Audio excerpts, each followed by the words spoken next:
Hoje nós vamos concluir Hebreus 4.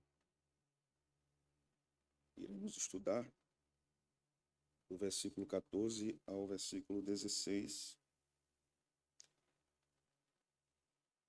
Aqui nós temos algo muito interessante em termos estruturais acontecendo na epístola, porque a conclusão do argumento do autor está no verso 13. E do verso 14 ao verso 16, nós temos uma transição para o alargamento de um assunto que ele também já pontuou em vários momentos nos capítulos anteriores, que é sobre o sumo sacerdócio de Cristo. Este argumento vai, então, do verso 14 do capítulo 4 até o verso 10 do capítulo 5, onde ele conclui este novo argumento acerca da superioridade de Cristo como sumo sacerdote. E ele vai fazer pontuações aqui interessantes e muito importantes com respeito ao sacerdócio levítico. Então, os nossos estudos de Levítico são ou foram muito importantes para entendermos o que daqui para frente nós vamos estudar sobre o sacerdócio de Jesus. Do verso 11 ao verso 14 do capítulo 5, nós, na verdade, do verso 11 até o verso do 5:11 até 6:3, nós temos uma exortação que vai também se estender ainda um pouco mais no capítulo 6 de Hebreus. Então, sempre uma doutrina, uma exortação, uma doutrina, uma exortação. Essa também era a estrutura paulina, né? Posta nas cartas de Paulo. Então vamos ler o verso 14 até o verso 16. Tendo, pois, a Jesus, o Filho de Deus, como grande sumo sacerdote, penetrou os céus, conservemos firmes a nossa confissão, porque não temos sumo sacerdote que não possa compadecer-se das nossas fraquezas. Antes ele foi tentado em todas as coisas, a nossa semelhança, mas sem pecado. Acheguemo-nos, portanto, confiadamente junto ao trono da graça, a fim de recebermos misericórdia e acharmos graça para socorro em ocasião oportuna. Amém. Vamos orar. Senhor, nós bendizemos o Teu nome nesta noite. Nos aproximamos do texto sagrado para estudarmos, para aprendermos mais da Tua vontade, aprendermos mais sobre as questões que envolveram aquela igreja de irmãos judeus no primeiro século, aprendermos mais sobre a obra de Jesus, sobre sua grandeza. Abre os nossos olhos, Senhor, nesta noite para o texto. Abre os nossos olhos para o ensino que está aqui contido. E não sejamos superficiais, porque o texto sagrado foi inspirado pelo Teu Espírito. E cada sentença doutrinária aqui posta tem um sentido tão importante para a nossa vida prática como cristãos. Por isso nós não queremos perder de vista as aplicações que o próprio texto nos dá para a nossa caminhada. Ensina-nos, ó Cristo, como sacerdote, que o Senhor nos ensine mais sobre sua obra, sua graça, seu amor por nós. É o que nós te oramos nessa noite, no nome de Jesus. Amém. Irmãos, aqui nós temos algumas expressões importantes nesse trecho, expressões como grande sumo sacerdote. Por que essa expressão está aqui, né? Será que é apenas uma forma de falar da grandeza de Cristo? Ou é intencional? Ou o uso da palavra grande aqui é intencional por parte do autor aos Hebreus? Temos outra expressão como penetrou nos céus, como nossa confissão, em tudo foi tentado. Vocês acreditam que Jesus foi tentado em todas as coisas, como diz o texto? Jesus passou então pelas tentações da velhice? Passou pelas tentações que as mulheres enfrentam?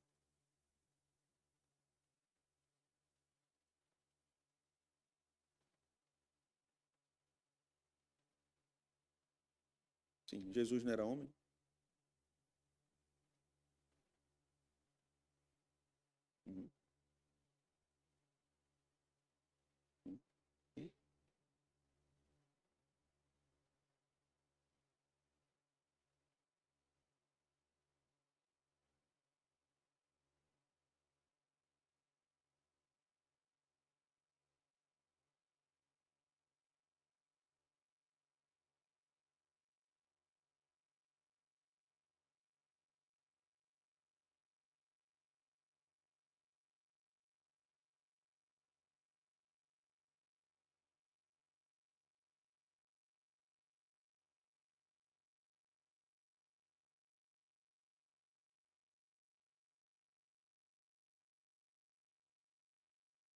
Mais alguém, irmão? Ó. Aí o texto também fala sobre o trono da graça. O que é que quer dizer trono da graça? Não temos aqui trono de glória.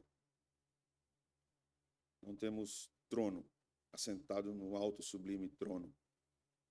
Temos trono da graça, porque o autor aos Hebreus usou graça relacionada ao trono, e não glória, como em Mateus, como em outros lugares da Escritura, como aparece também no Apocalipse.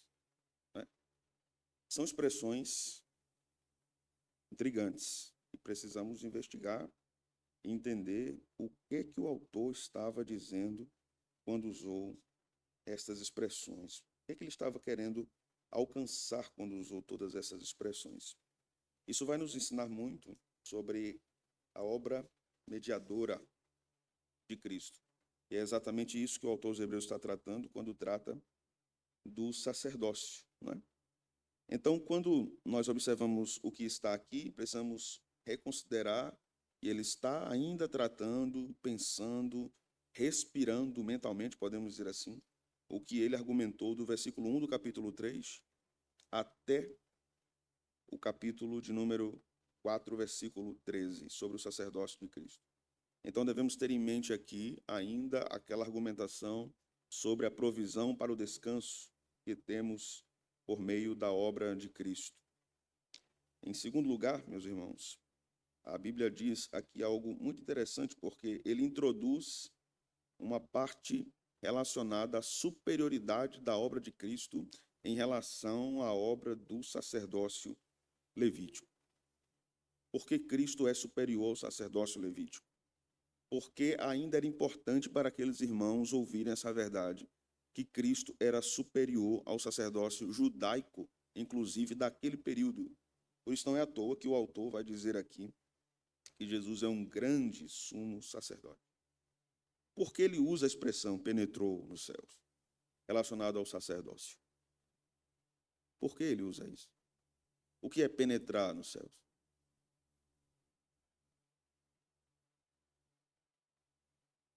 Entrar. Mas o que é que significa isso em termos teológicos?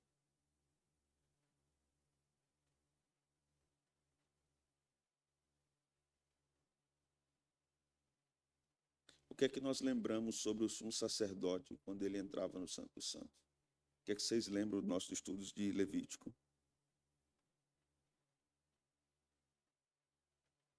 Muito bom, muito bom. O que mais?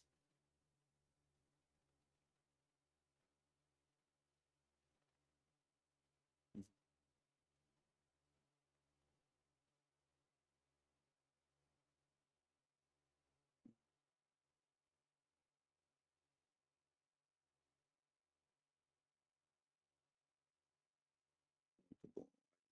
Ponto muito interessante. O sumo sacerdote decidia pelo povo, mas também decidia por ele mesmo, porque ele era pecador. O sumo sacerdote representava diante de Deus as 12 tribos de Israel. Né? Havia todo um simbolismo, inclusive em termos de vestimenta em relação a isso.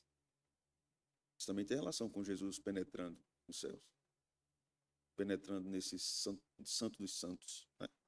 Isso é muito interessante, irmãos, porque o autor aos Hebreus está desenvolvendo aqui uma teologia muito profunda acerca de Cristo. Muito. A relação do que ele está fazendo aqui com o sacerdócio levítico, mostrando Cristo como o cumprimento final e absoluto do sacerdócio levítico, é muito interessante.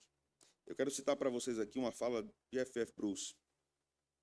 Ele diz o seguinte, em relação a essa penetração de Cristo nos céus. Ele diz, o que é realçado aqui, nesse versículo, né, que nós estamos mencionando, versículo 14, é sua transcendência.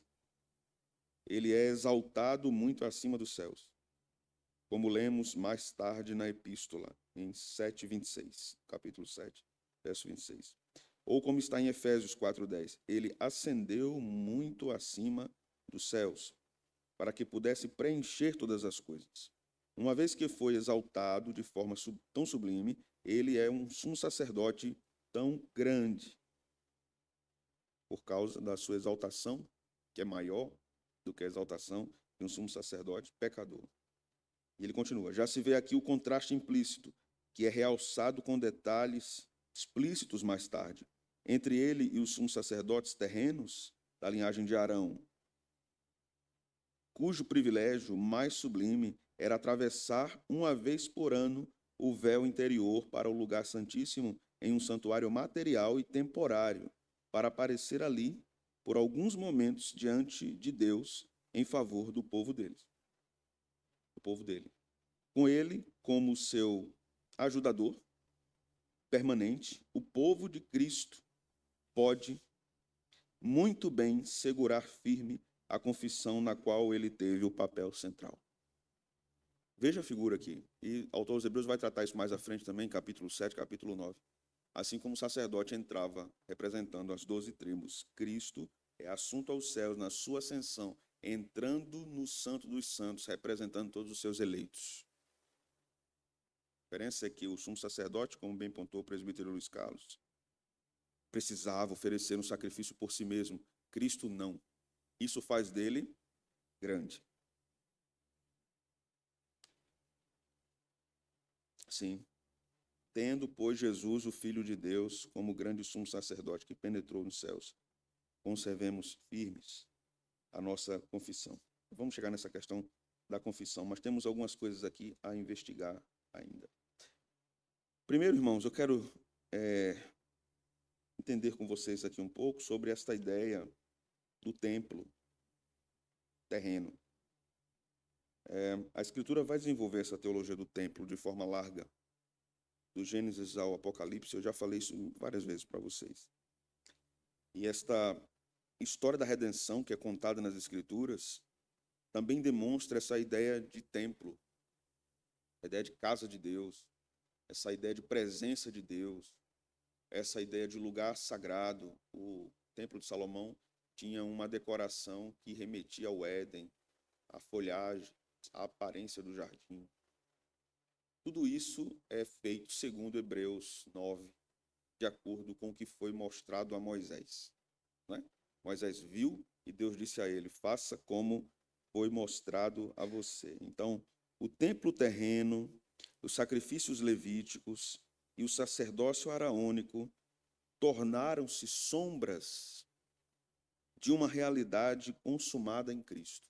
Tudo que estava lá no sacerdócio, tudo que estava lá no templo, apontavam para Cristo. Então, o que é que o autor aos Hebreus está ensinando aos judeus? Abandonar Cristo por causa dessa estrutura não seria apenas trocar uma religião por outra, mas rejeitar o único mediador suficiente, visto que aquelas coisas eram sombras, não eram a realidade permanente, mas Cristo é que estabelece a realidade permanente. Por isso que a exaltação de Cristo é muito importante, porque ela não é só redentora, ela é escatológica.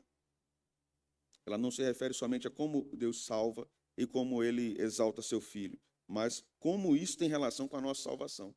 A ascensão de Cristo, mostrada em Atos, não é apenas o fato ou o ato de Deus levar o seu Filho para junto de si agora. Ali, o sumo sacerdote, segundo a ordem de Melquisedeque, ou usando a própria expressão de 4:14, o grande sumo sacerdote estava concluindo o grande Yom Kippur. Você pode entender, irmãos? O grande dia do perdão, a grande obra de expiação. Então, muitas vezes, nós pensamos que a ascensão ela é de menos importância na obra da redenção. É só o fato de Jesus voltar para casa. E não é. Aquilo tem uma relação com o que acontecia no culto judaico no Antigo Testamento. Faz parte da obra da salvação exercida por Cristo. Mas vejamos aqui esse termo grande, né? Grande sumo sacerdote. Grant Osborne comenta sobre isso, e o comentário dele é muito pertinente, muito interessante, porque ele diz o seguinte: a ênfase está na grandeza de Cristo como sumo sacerdote, grande sumo sacerdote. Aí ele diz, com uma linguagem da majestade e transcendência por toda parte, ou seja, Cristo é mais exaltado do que a religião judaica, do que os ritos, do que o sacerdócio, do que o culto. E aí ele diz, esta era uma afirmação poderosa no primeiro século. Por quê? Aí a gente precisa olhar para o contexto religioso judaico do primeiro século que aquela carta estava presente. E aí ele diz: quando os sumos sacerdotes eram nomeados políticos pelos romanos, dado seu cargo, eles eram raramente piedosos, ou seja, havia uma mistura do sacerdócio levítico, o sacerdócio judaico, com política no Império Romano. Então, via de regra, esses sacerdotes eram corruptos. Eles desfrutavam de um status político-religioso, mas eles eram corruptos. E aí Jesus é chamado pelo autor de grande sumo sacerdote, diferente de Anás e Caifás, que eram corruptos, mas o grande sumo sacerdote, que não é maculado pelo pecado, embora tenha experimentado as fraquezas da natureza humana em relação àqueles por quem ele intercede. Jesus compadece e se identifica com aqueles por quem intercede, embora nunca tenha sido pecador. Então Osborne continua: na verdade, as altas famílias sacerdotais estavam entre as mais ricas da sociedade judaica e obtinham suas riquezas à custa dos outros sacerdotes, que muitas vezes eram praticamente miseráveis e sem ter o que comer. Ou seja, havia um sistema de corrupção dentro do sacerdócio, em que quem estava no topo da pirâmide ganhava mais, e os sacerdotes que estavam no chão da fábrica passavam fome. No primeiro século tinha esse esquema de corrupção dentro da igreja. Entende como faz todo sentido a expressão aqui? Grande sumo sacerdote. Como faz todo sentido quando nós lemos aqui: conservemos firmes a nossa confissão. Os irmãos hebreus estavam prestes a abandonar isso, irmãos. O que é que o autor dos hebreus está mostrando? Veja, isso aqui é muito, muito legal. Ele está mostrando o seguinte: vocês estão com saudade de lá? Estão com saudade de lá? Estão com saudade do esquema político corrupto da religião judaica? Estão com saudade daqueles ritos que apenas eram sombras e que agora são, na verdade, misturados com uma série de intenções pecaminosas e cheio de esquemas corruptos no centro da religião judaica? Olhe para os sumos sacerdotes judaicos do presente e olhe para o sacrifício de Cristo. Cristo é grande sumo sacerdote. Aí por isso ele diz: retenhamos firmes a nossa confissão. No mundo antigo, pós-apostólico, os pais da igreja, os pais apostólicos ali naquele período, né? Pais apostólicos e pais da igreja, começou a se desenvolver os grandes documentos doutrinários da igreja. Na verdade, no primeiro século já haviam as pequenas declarações de fé, como em 1 Coríntios 15, como em Filipenses 2, como em Deuteronômio 6 e 4. As pequenas confissões de fé já existiam. Mas no período dos pais da igreja, se desenvolveu um esquema de confessionalidade cristã chamada símbolo, e posteriormente foi denominado de símbolo doutrinário. A ideia é que isso vem dos exércitos do Império Romano. Eles quebravam um vaso e distribuíam os cacos para cada soldado ou cada pessoa que estivesse relacionada à tropa, e quando eles se encontrassem, eles juntassem os cacos e então formassem aquilo que foi quebrado, pelo menos a ideia daquilo. Aquilo era um símbolo de fidelidade e todos estavam na mesma tropa, no mesmo exército. Os símbolos de fé surgiram dessa ideia. Todos professamos a mesma crença e nos juntamos em torno dessa mesma crença. Isso já é trabalhado desde o primeiro século com essas breves confissões de fé da igreja. Então, quando eu me dou o luxo, que eu não tenho muito o que fazer, de ouvir crentes dizendo que não precisamos de confissão de fé, não precisamos de síntese doutrinária, porque nós cremos na Bíblia. Parece piedoso, mas não é isso, né? O que eu creio é na Bíblia, eu preciso somente da Bíblia. Bom, você perguntar ao mesmo cristão, sistematize tudo que a Bíblia diz sobre o sacerdócio de Cristo. Você consegue me dizer, você sabe o que a Bíblia diz sobre o sacerdócio de Cristo? De modo organizado? Não sabe. Você sabe me dizer sistematicamente o que a Bíblia diz a respeito da Trindade? Nosso Deus é um Deus lógico, né? Ele é um Deus lógico.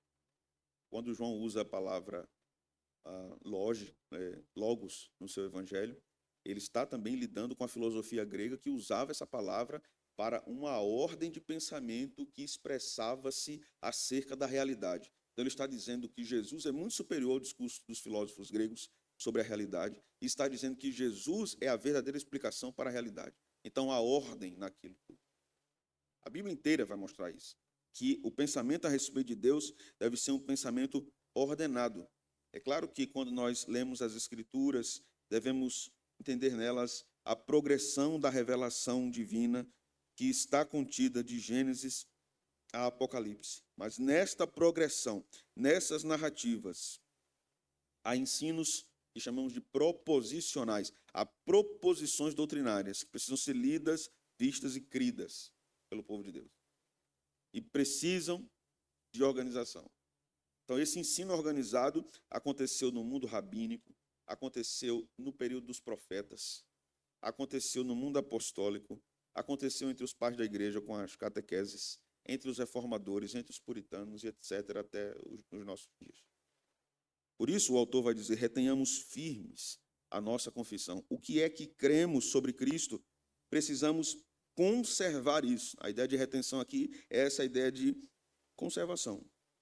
Firme conservação. Estamos agarrados a isso. Vejamos, então, o versículo 15. E aqui vamos entrar, a partir de agora, nos pontos mais altos do texto, né? Eu não digo mais complexos, porque não são complexos, mas são muito bem elaborados, em termos teológicos, muito bem elaborados. O texto diz, porque não temos sumo sacerdote que não possa compadecer-se das nossas fraquezas. Antes, foi ele tentado em todas as coisas, a nossa semelhança, mas sem pecado. Então, quando eu provoquei vocês no começo, vocês ficaram zangados?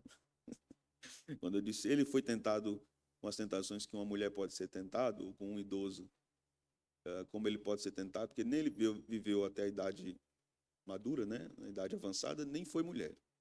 O ponto é exatamente o que o presbítero Luiz colocou, e Oswaldo também colocou. Há um centro, chamamos de coração, que todas as tentações fluem dele. E essas tentações vão se manifestar de várias formas, em vários períodos da vida. Então, essas tentações são basicamente um confronto àqueles 10 preceitos, os 10 mandamentos que Deus dá no Decálogo. Idolatria, desonra ao nome do Senhor, desonra as autoridades, não furtar, não matar, não cobiçar, não adulterar. Então, ali, na lei de Deus, está o centro de toda e qualquer possibilidade de pecado que venha acontecer.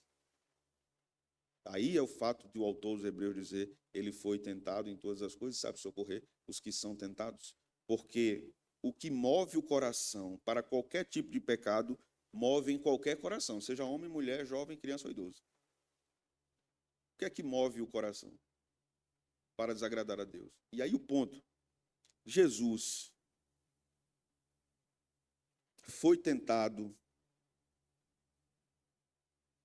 porque ele tinha a natureza do pecado? Não, o próprio texto diz. O texto diz claramente, né? Sem pecado. Sem pecado. Sem pecado.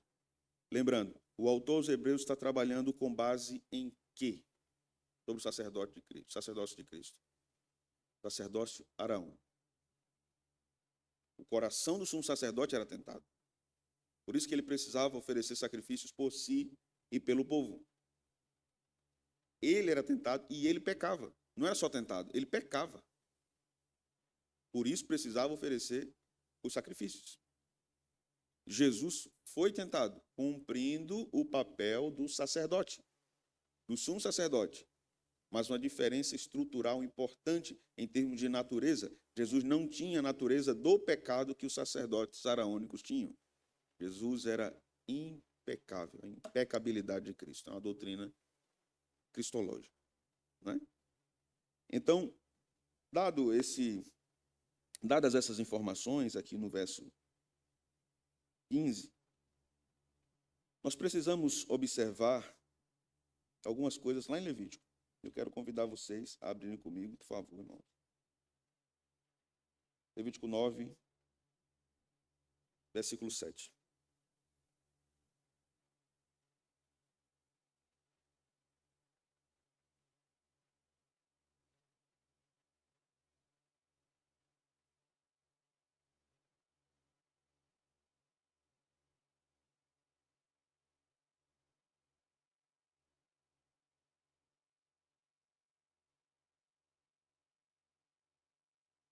Nós estudamos esse capítulo sobre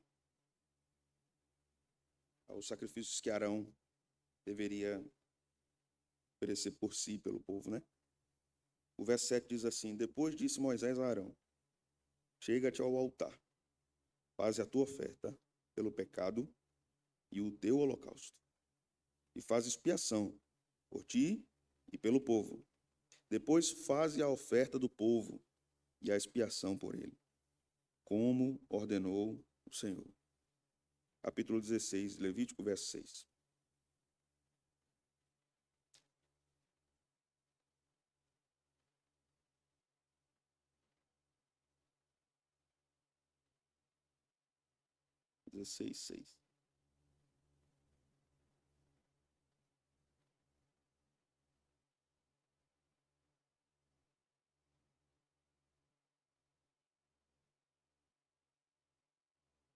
Arão trará o novilho da sua oferta pelo pecado e fará expiação por si pela sua casa. Não é assim? Arão trará o novilho da sua oferta pelo pecado e fará expiação por si e por sua casa. O que é que nós temos aqui? Isso aqui é muito legal também. O que é que nós temos aqui? Temos um sumo sacerdote instituído por Deus, que era homem caído. Certo? E por quem ele intercedia? Por homens caídos. Não esquecendo de si. Havia uma identificação do sumo sacerdote caído, carente de expiação, pelos que ele liderava, carentes de expiação. Havia uma ligação caída. E havia uma ligação expiatória, né? Ele se identificava com eles no pecado e se identificava com eles na expiação. Junto com eles, ele era pecador. Junto com eles, ele era alvo da expiação, do perdão de Deus. E aí, quando nós olhamos para Cristo, o que é que nós aprendemos? Jesus é o sumo sacerdote. Qual é a identificação que Cristo tem conosco? A natureza humana. Certo? Ele não se identifica conosco por causa da expiação. Porque ele não adquire expiação de Deus para si. Porque ele é o autor da expiação. Ele é o sacerdote e é o sacrifício. Sem pecado. Sem pecado. E qual é a afinidade, qual é a outra afinidade que há além da natureza humana? A compaixão. A lei ensinava que os sacerdotes deveriam ter compaixão do povo. Deveriam amar o povo. A liderança sacerdotal deveria amar o povo. Não oprimi-lo, não menosprezá-lo, não humilhá-lo. Deveria amar o povo. A pergunta, principalmente no primeiro século, os sacerdotes faziam isso com o povo? Não. Era o contexto. A religião judaica estava em uma grande tragédia. Os sumos sacerdotes eram corruptos. O esquema da liderança religiosa daquele período era uma liderança corrupta. Havia opressão mesmo dentro do ministério sacerdotal, quanto mais fora. Então eles não tinham compaixão pelo povo. E aí o autor aos Hebreus vem e traz essa verdade e esse contraste do que a lei dizia sobre como a relação de Arão e seus filhos deveriam ser com o povo e como isso contrastava com o que estava acontecendo naquela época. Aí o autor aos Hebreus diz, mas Cristo cumpre o que Deus ordenou a Arão. E ele é muito maior, ele é grande sumo sacerdote. O que ele faz pelo povo em termos de compaixão e amor é muito maior do que Arão e do que os sacerdotes seguintes puderam fazer pelo povo. E aí fica uma pergunta implícita para o leitor da carta aos Hebreus. Vamos preferir o sacerdócio araônico do que o sacerdócio de Cristo?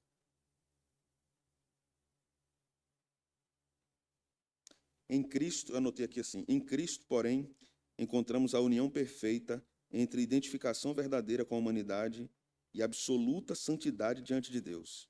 Ele conhece plenamente nossas fraquezas, sem jamais ter sido vencido pelo pecado. Que coisa maravilhosa, né?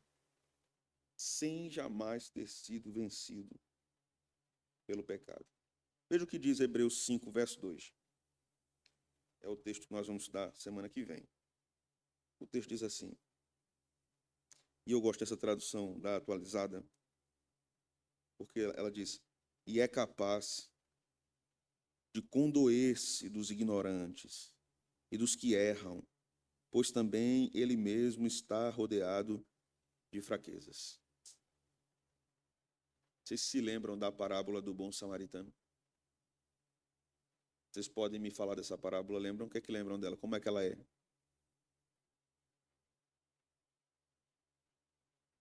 Hum.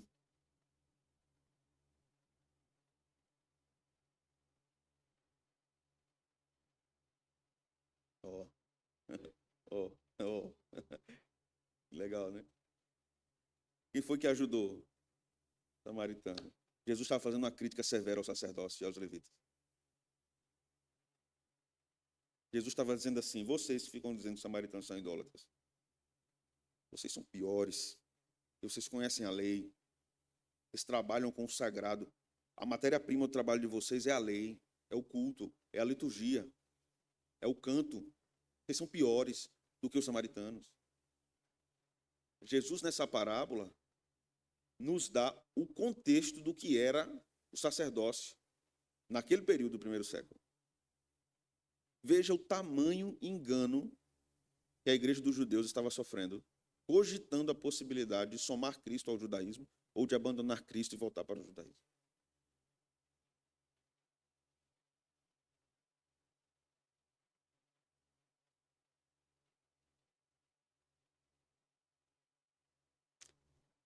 Sim, sim. Aqui, veja, e é capaz de condoer-se dos ignorantes e dos que erram, pois também ele mesmo está rodeado de fraquezas. E por esta razão deve oferecer sacrifícios pelos pecados, tanto do povo como de si mesmo. Aqui está falando de quem? Está falando do sacerdote, né? Mas isso aqui também se aplica a Cristo, porque ele cumpre isso perfeitamente, não oferecendo sacrifício por si, mas salvando aqueles que ele quis salvar por meio do seu próprio sacrifício. Veja o verso 1. Porque todo sumo sacerdote, sendo tomado dentre os homens, é constituído nas coisas concernentes a Deus, a favor dos homens, para oferecer tanto dons como sacrifícios pelos pecados, e é capaz de condoer-se dos ignorantes e dos que erram, pois também, etc. Embora o autor aos Hebreus esteja tratando aqui do sumo sacerdote, ele está apontando o entendimento para Cristo, né? E aí mais abaixo, ele vai dizer no verso 4, ninguém, pois, toma essa honra para si mesmo, senão quando chamado por Deus, como aconteceu com Arão. Assim também, Cristo a si mesmo não se glorificou para se tornar um sacerdote, mas glorificou aquele que disse, tu és meu filho, eu hoje te gerei, como em outro lugar também diz, tu és sacerdote para sempre, segundo a ordem de Melquisedeque.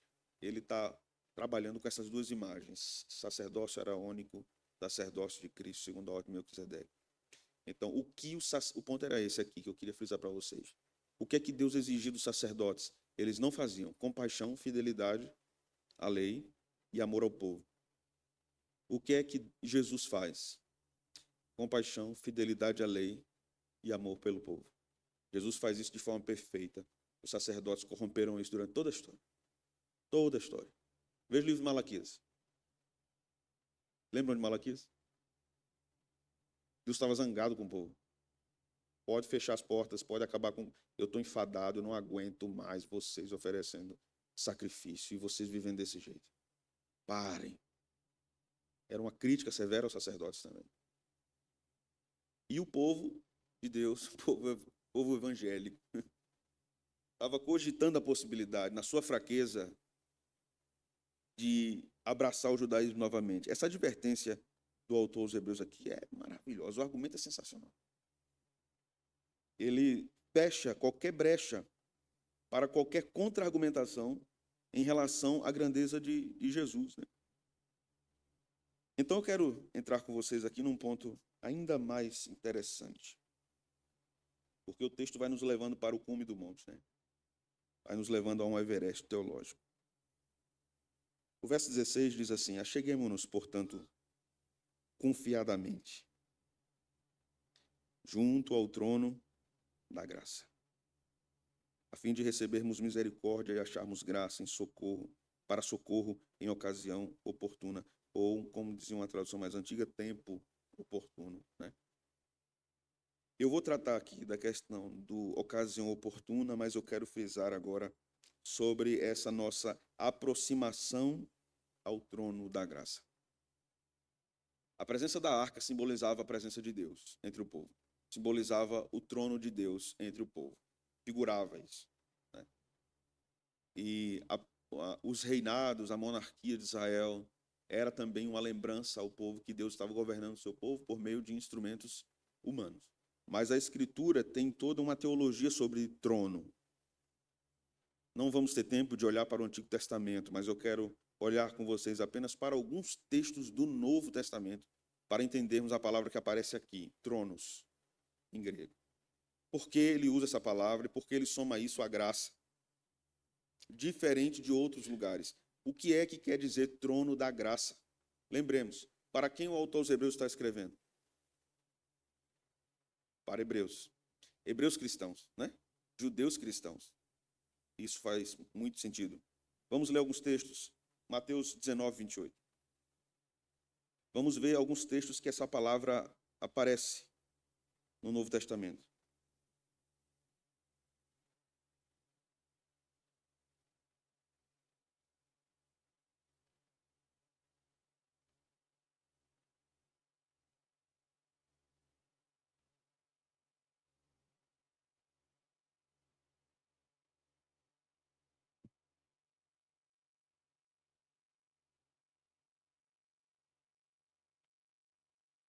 Vamos ler? O que é que diz? Mateus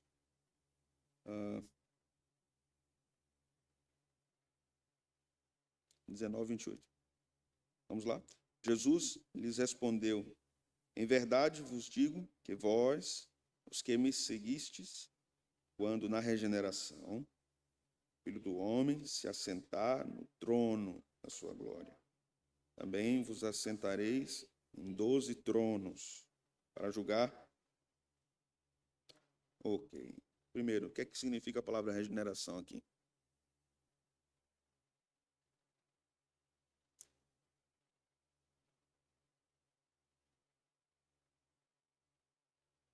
Novos céus, nova terra. A regeneração. A mesma palavra é usada por Paulo em Tito 3:5 em relação ao crente, né? Regenerados, é a mesma palavra. Lá Paulo fala de uma restauração interior. Aqui Mateus fala da restauração do cosmos, de todo o cosmos. Então, os efeitos da obra de Cristo se referem e se dirigem ao homem, ao seu coração, à sua salvação, e também à restauração do cosmos. É o que Paulo vai falar lá em Romanos 8, sobre a criação gemendo, esperando por redenção. Depois nós temos aqui a palavra trono. O Filho do Homem se assentar no trono. Trono de quê? Da sua glória. Veja, não é da graça, é da glória. O que quer dizer isso aqui? O trono da glória. Nós vamos entender isso, né? Vamos ver outro texto. Vamos ler Apocalipse 3, 21. Vamos ler alguns textos de Apocalipse. Essa palavra aparece muito em Apocalipse. Apocalipse 3, 21.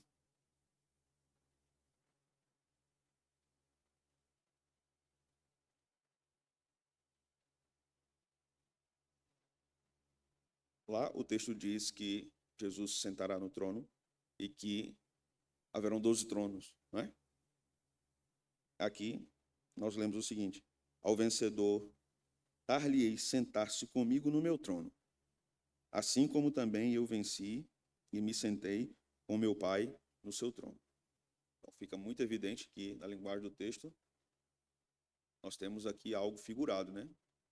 Não vai caber toda a igreja, o pai e o filho no mesmo trono sentado, né? Trono aqui simboliza alguma coisa, certo? Depois nós vamos ler capítulo 4, versículo 2. Imediatamente eu me achei em espírito e eis armado no céu um trono, e no trono alguém sentado. Apocalipse 5, verso 1. Vi na mão direita daquele que estava sentado no trono um livro escrito por dentro e por fora, e todo selado com 7 selos. É a mesma palavra que está em Hebreus 4:16. Trono. A mesma palavra. Capítulo 7, verso 9.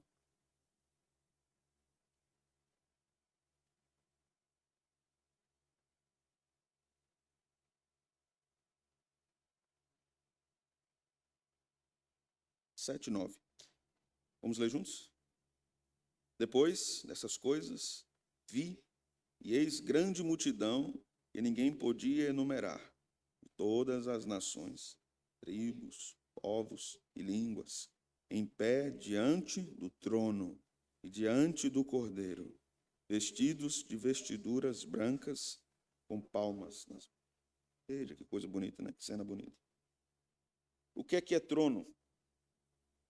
Trono aponta, de acordo com uma definição fiel a essa palavra grega, aponta para uma autoridade suprema.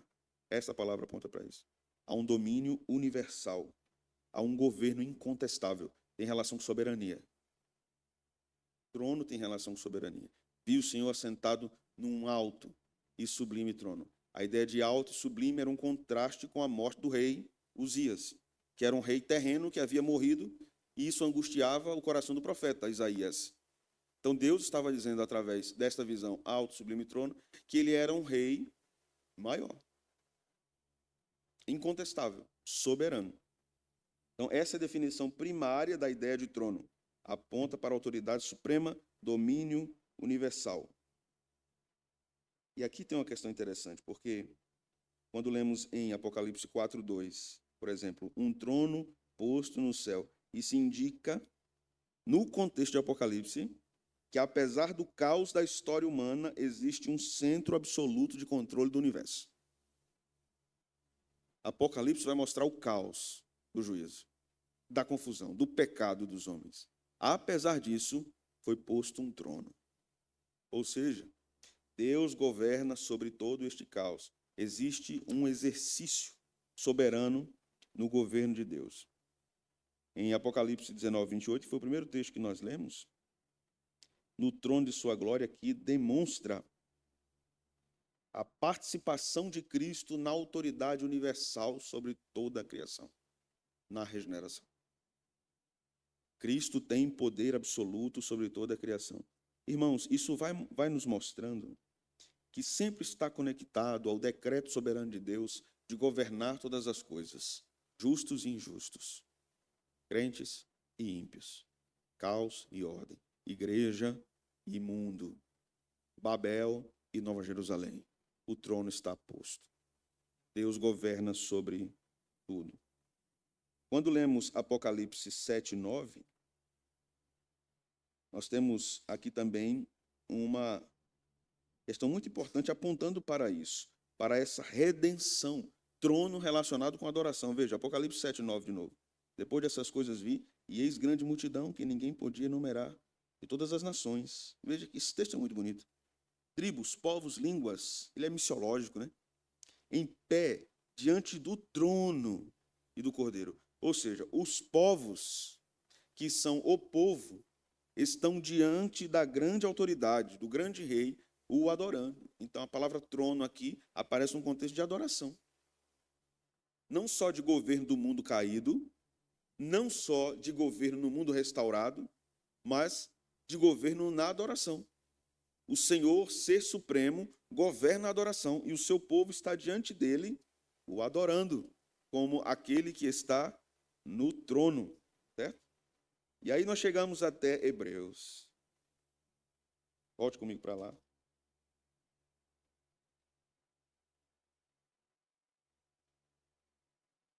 Trono da graça.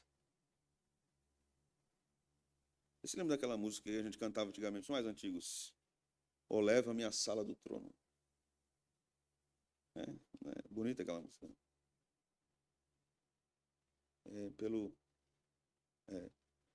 Como é toda a música? Pelo novo e vivo caminho, alguma coisa assim, né?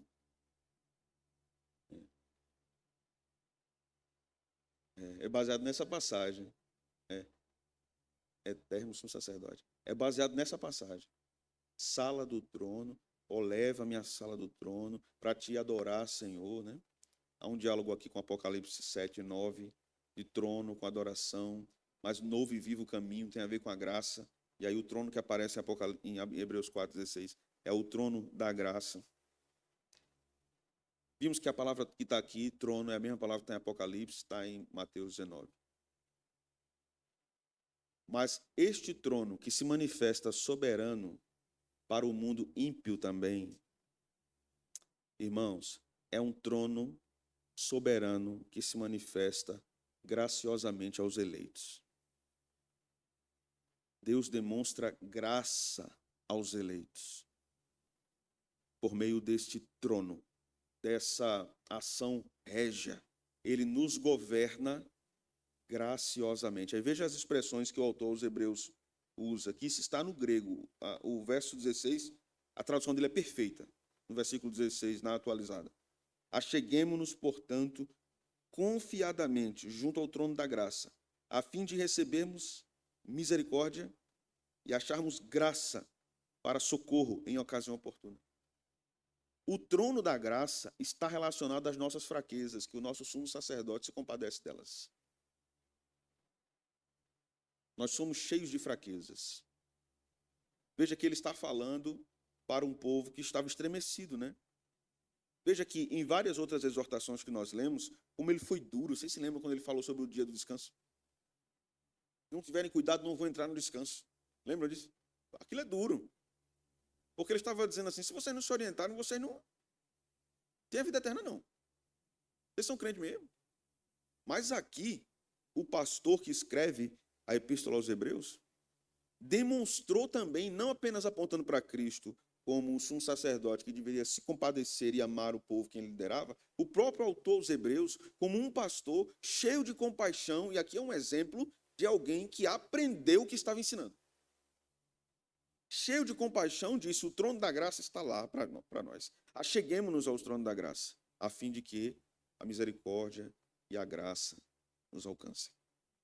Falando isso para aqueles cristãos enfraquecidos. Ele está dizendo aqui, nos ensinando aqui algo preciosíssimo.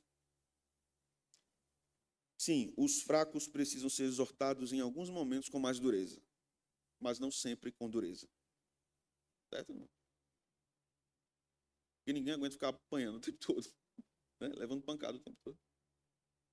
Sim, os fracos precisam em algum momento ser exortados com dureza, mas eles também precisam ser encorajados com docilidade, misericórdia, graça, trono da graça. Acheguemo-nos ao trono da graça. Adoremos aquele que está ocupando o trono da graça. Então, o que antes significava condenação para o pecador, trono, agora aqui em Hebreus é acolhimento, misericórdia e socorro. Isso significa que Deus, mesmo sendo santo, não deixou de ser misericordioso e compassivo com os fracos. Precisamos ter compaixão dos fracos. Precisamos abraçar os fracos e conduzirmos os fracos a essa verdade. Acheguemo-nos ao trono. Aqui nós vamos encontrar socorro, em ocasião oportuna. Veja que no início do versículo, né? Acheguemo-nos confiadamente.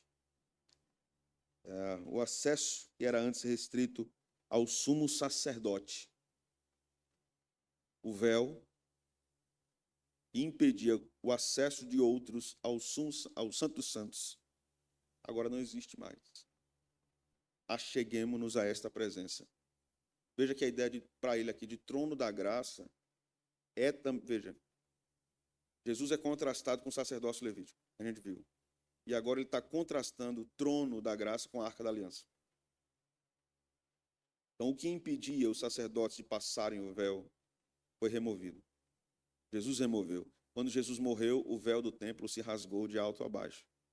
É isso que ele está falando. Aquele impedimento foi removido. Nós temos agora acesso ao trono da graça.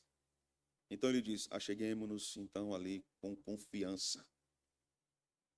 E ele fala isso para o contexto de crentes fracos, irmãos. Ele está dizendo a crentes fracos, vocês estão duvidando, vocês estão temendo, vocês estão sofrendo, mas mesmo assim eu digo a vocês, sejam confiantes e se aproximem da graça de Deus.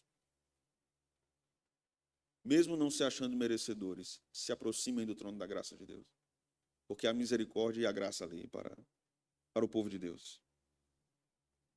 Os tronos humanos frequentemente representam opressão e corrupção, mas o trono da graça é caracterizado pela bondade de Deus, né?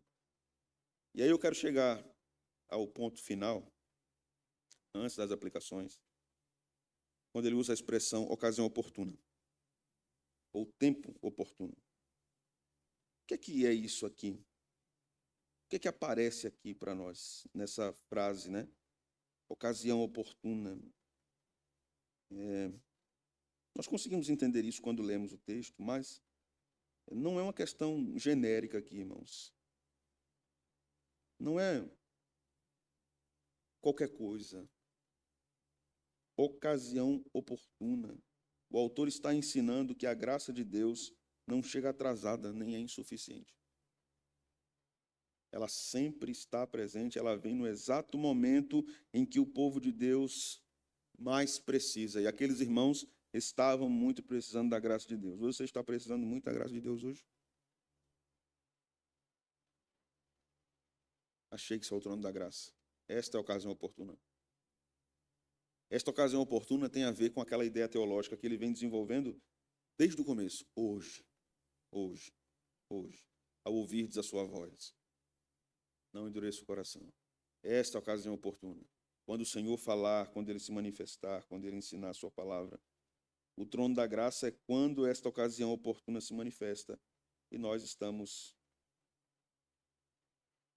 dentro dessa grande vontade de Deus, né? Por fim, essa expressão encerra uma profunda esperança, conclui um discurso de esperança para o povo. O crente nunca enfrenta sozinho suas tentações, suas dores e suas aflições. Existe continuamente diante dele um trono de graça aberto e um sumo sacerdote intercedendo. Esta é a cena que o autor está pintando. Não há impedimento ao trono e há um sumo sacerdote perfeito, intercedendo por nós. Nunca estaremos sozinhos nas nossas lutas, nem estaremos sozinhos e abandonados quando pecarmos. O autor vai dizer, nos aproximemos. A graça disponível para sustentar aqueles que chegam com confiança. Lembrei do Salmo, né? Os que confiam no Senhor são como um monte de Sião. Algumas poucas aplicações aqui, não mais de 20. Primeiro, irmãos, o autor nos ensina a retermos firmemente a nossa confissão, o que cremos, mesmo em tempos de pressão. O autor nos conecta diariamente à supremacia de Cristo e nos leva à perseverança, né? Retenhamos firmemente a nossa confissão. Aqui, a permanência do crente não depende da estabilidade das circunstâncias, mas da suficiência do sumo sacerdote. Ele é suficiente. Confiemos nisso, meus irmãos. Quando a fé for aprisionada pelo sofrimento, pela perseguição ou pelo desânimo lembremos que a nossa esperança está ancorada não na terra, não aqui, mas no Cristo exaltado, que penetrou os céus. O sacerdote que levava todo o seu aparato, as pedras no seu peito, representando as tribos de Israel, apontava para Cristo, que entra no Santo dos Santos, carregando-nos no seu peito. Cristo nos carrega no seu coração, irmãos, intercedendo por nós. E a intercessão de Cristo é perfeita. Perfeita. O crente cai rapidamente quando olha apenas para si, mas permanece firme quando contempla continuamente o sumo sacerdote entronizado. Segunda coisa,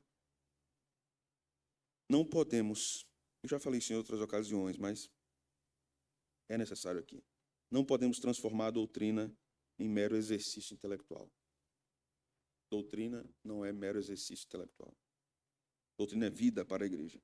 Hebreus apresenta as verdades mais profundas em termos de cristologia de modo prático, comunicativo, com a vida diária do crente. Doutrina é para a vida prática. O sacerdócio de Cristo não é uma verdade teológica distante de nós. O sacerdócio de Cristo é algo ligado à nossa vida cotidiana. Você já parou para pensar? Certo, Jesus foi assunto aos céus. O que é que isso tem a ver com a minha vida? Já parou para pensar? Eu já. Aí será que é porque um dia seremos arrebatados? Faz sentido, né? Algum sentido? Ele vai nos tirar aqui. Será que é porque Deus o coroou com a ressurreição e a ascensão?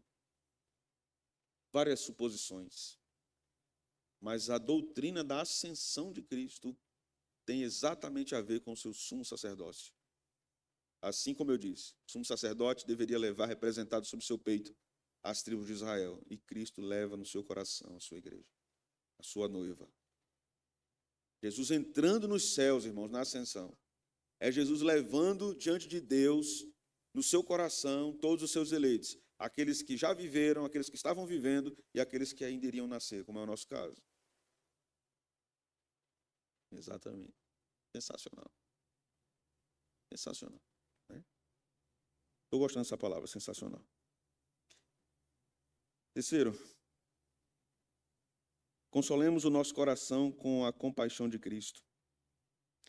O texto afirma que não temos um sumo sacerdote incapaz de compadecer-se de nossas fraquezas. Isso significa, irmãos, que nunca sofreremos sozinhos. Nunca, nunca. Todas as vezes que subir no seu coração a tentação que diz, você é muito sozinho. Lembre-se, não existe crente sozinho. Jesus é o nosso sumo sacerdote perfeito. Intercede por nós em toda a nossa fraqueza. Ele é a presença perfeita. Sim, a gente sente a falta de pessoas. Mas quando isso acontecer e doer profundamente, lembremos, Jesus está comigo. A música do Logos que diz isso, né? E Cristo está comigo onde quer que eu vá, nas horas de alegria e de dor. E nada nesse mundo pode ser melhor do que estar bem perto do Senhor. Eu acho que é assim que diz a letra da música do grupo Logos. Cristo sempre está conosco. Muitas vezes imaginamos erroneamente que nossas lutas nos afastam da compaixão divina ou é uma punição divina, mas Hebreus está nos ensinando algo diferente. Nossas fraquezas são precisamente a razão pela qual devemos correr para Cristo. Todas as vezes que você olhar para a sua fraqueza, lembre-se, Deus está lhe avisando, corra para Cristo. Todas as vezes que Deus fizer com que você note a profundidade do seu pecado e a sua fraqueza, quando você notar, Deus está lhe dizendo, corra para Cristo, seu sumo sacerdote, que se compadece das suas fraquezas. Quarto, aprendamos a aproximarmos-nos de Deus com confiança reverente. O Deus que reina soberanamente sobre todas as coisas abriu acesso ao trono da graça. Então, o crente não se aproxima como um estranho que é tolerado. Pode entrar, quem é você? Não é assim, irmãos? Não é assim. Você pode entrar. O trono da graça está aqui. Mas quem você é, mostre sua credencial para entrar aqui. Não. Nós temos acesso. E porque temos acesso, temos que ser reverentes. Toda vida cristã saudável floresce mais na medida em que a alma aprende a viver próxima do trono da graça. Próxima. Quinto, não confiemos em méritos pessoais para permanecer diante de Deus. Isso parece tão lógico, irmãos, mas a gente erra muito aqui. A gente erra muito aqui. Porque, mesmo dizendo Deus é soberano, a gente é salvo pela graça, mas na prática, muitas vezes, a gente defende isso aqui. E são os nossos méritos que vão nos fazer permanecer diante de Deus. Hebreus argumenta contra isso, destrói a nossa autoconfiança. Os sacerdotes levíticos eram falhos, eram temporários e eram limitados. Assim somos também, falhos, temporários e limitados. Cristo não, Cristo é perfeito e eterno. Nossa aceitação não é pelo nosso trabalho, é pelo trabalho de Cristo, pela obra de Cristo. Lembrei daquela música também. O teu trabalho é descansar em mim. É meu, somente meu, todo o trabalho. Sexto, irmãos, confiemos em Cristo e vigiemos contra uma religião sem misericórdia, visto que Ele manifesta misericórdia e graça, e Ele quer manifestar misericórdia e graça aos outros por nossa intervenção, por nossa ação. Ele quer valer-se de nós como instrumentos desta misericórdia e dessa graça. Não sejamos instrumentos para fustigar ainda mais as fraquezas dos irmãos. Sejamos instrumentos de misericórdia e de graça. Apartemo-nos de toda e qualquer sorte e espécie de legalismo. Sétimo, reconheçamos que a graça de Deus chega no tempo certo, socorro em ocasião oportuna. Deus nunca chega depois que o jogo acabou. Ele chega na hora certa. A graça se manifesta sempre na hora certa.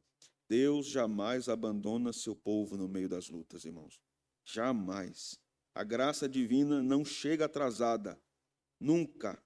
O Senhor conhece exatamente as nossas necessidades. Oitavo. Aguentam ainda 3? Fortaleçamos nossa esperança na intercessão contínua de Cristo.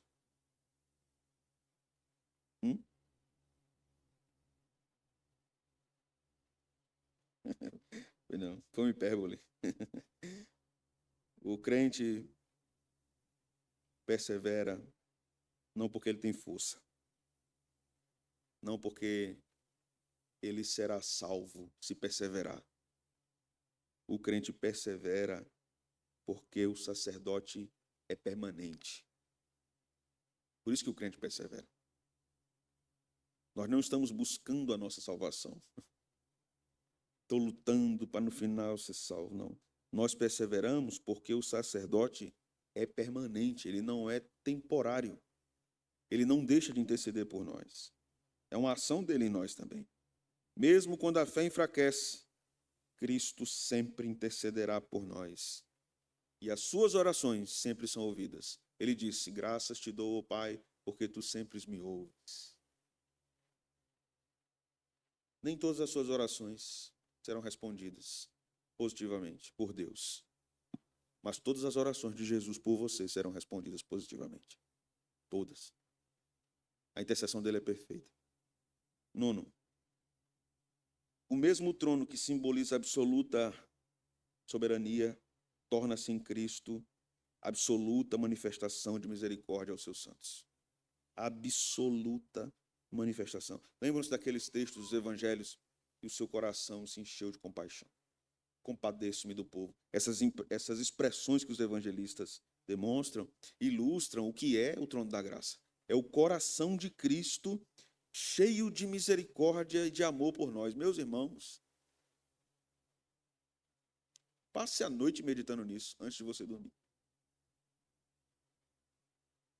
Você que fica se preocupando às vezes, eu também, se alguém gosta de nós, ou está nos aprovando, ou desaprovando. ou se afastou, ou falou mal. Pare de pensar nisso. E pense hoje nisso. O coração de Cristo está cheio de amor, misericórdia e graça por você. Pense no coração de Cristo. A gente pensa muito no coração dos outros e no nosso coração. Pense no coração de Cristo. Fala a verdade. Você já meditou sobre o coração de Cristo? Ele falou sobre o coração dele. Lembra o que ele falou do coração dele? Hã? Meu coração é manso e humilde. É a única vez que ele fala do coração dele. Manso e humilde. Isso se refere à sua relação com outros, viu? Isso está aqui permeando todo o texto, toda a teologia do Novo Testamento. Não nos aproximamos mais do trono como condenados, mas como filhos necessitados buscando socorro. Toda oração cristã verdadeira nasce dessa confiança, irmãos. Existe graça suficiente fluindo continuamente do trono celestial para sustentar você. Graça constante. Rio que jamais secará. Jamais. Em último lugar, 10º. Perseveremos olhando para Cristo e não para as estruturas desse mundo. O autor de Hebreus mostra que abandonar Cristo seria abandonar a única mediação suficiente. O único lugar ou fonte de misericórdia e graça perfeitos. Ainda hoje essa tentação nos assola, irmãos. Sistemas humanos, lideranças visíveis ou seguranças terrenas, tudo isso é humano e passageiro. Cristo não. Cristo permanece. Sacerdote perfeito. A igreja persevera, então, por causa desta obra de Cristo. Porque, irmãos, se o sacerdócio é perfeito, eu quero concluir com isso. Se a intercessão é perfeita, não tem como ele perder ninguém. Não tem como um salvo, finalmente, no final de sua vida, ir para o inferno. Não tem. A perseverança que vence é a de Cristo. A nossa perseverança é uma consequência do trabalho perfeito de sacerdócio que ele realiza. Ele entrou nos céus, ele penetrou nos céus. Então, ao chegarmos ao fim desse estudo em Hebreus 4, somos conduzidos a contemplar uma das verdades mais consoladoras e majestosas de toda a revelação bíblica. Temos um grande sumo sacerdote que penetrou os céus e permanece eternamente diante do Pai em favor do seu povo. Amém. Vocês têm alguma dúvida, alguma pergunta?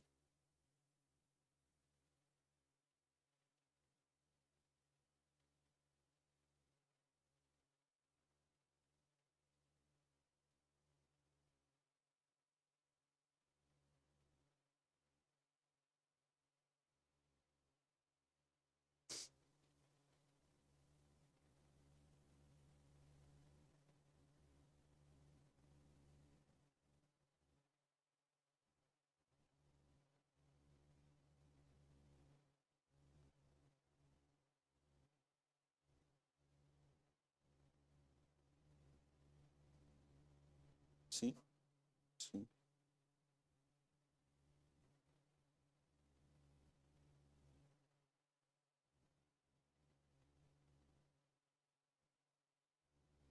sim,